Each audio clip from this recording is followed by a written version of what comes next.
So we're going to do our team matrix.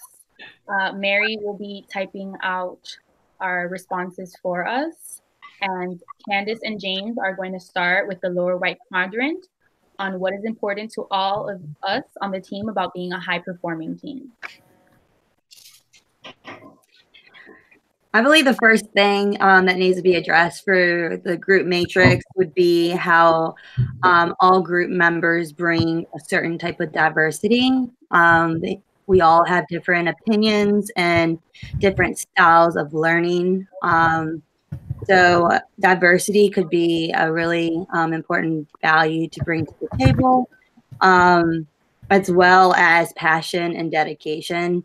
If there's not motivation embedded in group dynamic, then it's going to be really hard to work together as a group. James, do you have anything to add? I say just the accountability part. Everyone partaking in their individual roles, kind of collaborating together so that everyone is playing a vital piece in the puzzle, so to speak. Also, just respecting everyone's opinion, just like you said, just that diversity aspect. Yeah. And maybe even honest, open conversations, like you said, just because we're all from different backgrounds, different settings, having the ability to just kind of talk openly and say what each other's feeling is a good aspect too. A sense of understanding and partnership is huge too. Kind of piggybacks off of what you're saying. It brings cohesion to the team if we all work together and communicate with one another. Awesome. The second quadrant will be the lower left quadrant, which James and Heather, Jessica and Heather, will be talking about. And it will be when you think about a high-performing team, what thoughts or feelings show up or get in the way? I'll start this one.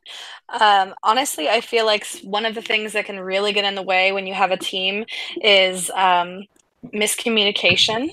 And I love that we actually kind of covered what's important to us about that first. And you guys kind of mentioned like having strong communication and open and understanding.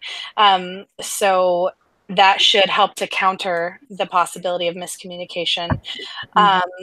Another thing could be conflict of interest or, not seeing things eye to eye. Heather, what do you have to add to that? No, I agree with you, Jessica. Those are two really good points. Go along with your miscommunication, I think that maybe fear can come into play, like the feeling of fear, especially if you're afraid of your idea not being good enough and what people might think of that. So you're I guess a little bit more shy.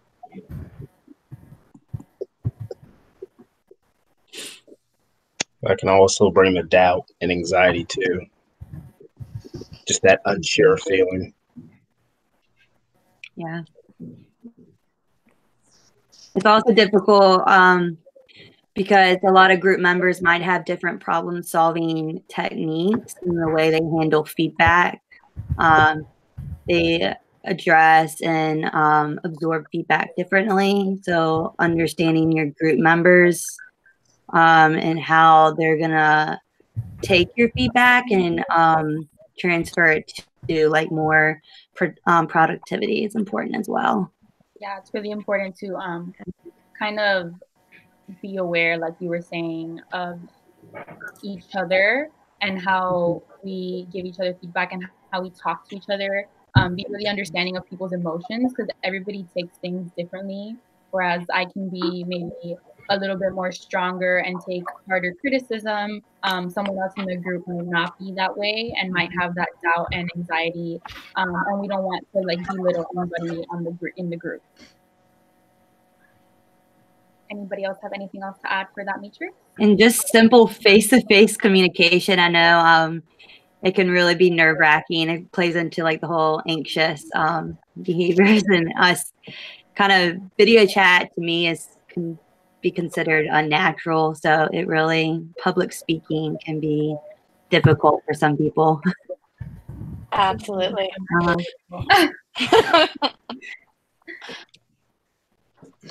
Anybody else have anything to add for that matrix? Okay, so the next matrix will be our third matrix that Allison will be talking about. And the question for this matrix is, what do you do to move away from or under the control of the bottom left matrix, which is who or what is important. Oh. I'm sorry, which is what inner stuff can show up and get in the way. So what do you do to move away from what inner stuff can show up and get in the way for the upper left quadrant? Behaviors, I would just say communicating to peers and like asking questions. One thing about our group that we have is that group text messaging. So I think we all have the understanding that we can always ask a question, even if it's not a day that we have a specific meeting. I feel like that open line of communication is like that biggest. Absolutely. Yeah. I'm thinking about others are reacting to feedback differently. I think it's important to have the behavior of actually providing feedback to each other, because if I have a feedback thought but I'm not actually sharing it, then how are you supposed to change things and improve things if you're not knowing how they're being seen by other people? Because something that I might think is a great idea, but if you were like, oh, actually, did you think about it like this? And I'm like, okay, well, that could be changed. I'm not going to know if nobody tells me. That's a really excellent point. And kind of to add to that, something that we cover like a lot in my job is knowing the personality of the person that you're giving feedback to or talking to. So like knowing if you're talking to like a high A versus someone who's like really high anxiety, and like tailoring your approach to that personality. I feel like, you know, to kind of summarize that, like knowing who your audience is important. Yeah, definitely. It'll also help with the way, like you were saying, that you speak to someone, so you know kind of how to approach them and what the correct terminology is. You know, everybody reacts differently to words, and things can be so misinterpreted that you don't want to get the message across incorrectly. Right. Anything else for the third matrix? I'd say maybe trust. Trusting in others, trusting in yourself. Going back to that doubt or anxiety feeling, you know, not wanting to speak up because for fear of judgment or whatever reason you may have. So I guess that's the best way to maybe overcome that. That's a great point. Kind of pairing yourself with each other. Yeah. I agree, and I think it's important to like not necessarily practice public speaking, but practice speaking to others. I know that public speaking is like terrifying for a lot of people, including myself. So just like practicing talking to people, because in the role we're going to be in the future, we're going to have to talk to people, like if it's parents or people we're training, no matter what, we just need to learn to speak publicly. I think to add to that, a lot of, like for me, to get up in front of a group of kids is like nothing. I can do that like easily, but if I had to like get up in front of a group of adults, I think that I would be a lot more nervous. I think audience control also plays a part in how people are going to feel about doing that.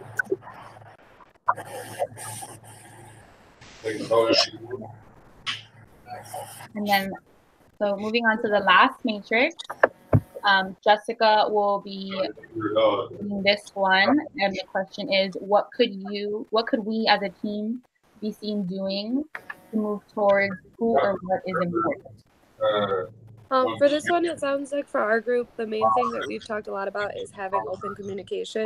So we would be actively speaking up, like if if I don't agree with someone or if I don't think that that's the best idea for our group, feeling comfortable enough to voice my opinion. And then even if I'm wrong, then somebody else could also chip in with their opinion, and then communicating with each other so that we all can settle with the same thing and feel comfortable with that decision. And then also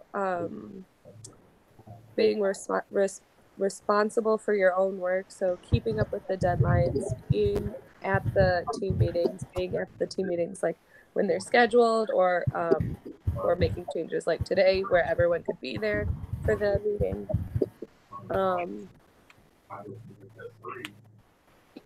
Yeah, I think a important point to point out to the top right matrix or quadrant is organization and keeping up with due dates. Always referencing our team Google Doc in the individual modules, as well as the group sign up sheet. So that way we know what we're responsible for and come into the meetings prepared, so the conversations can be more fluent. Absolutely. Does anybody else have anything to add overall? Anything else they would like to add? I think we pretty much covered almost every point. And for the most part, our group project has been going and flowing really well. Thanks for being great team members and allowing it to flow so great with all our open communication, and pretty much everything we spoke about, we have hit or covered. I feel like we've all given each other good feedback with the comments in our sections, and our communication has really been great. We always answer each other. We always ask questions. If anybody's ever confused, you know, someone always clarifies it. So it's been a really great group to work with. I think that's it.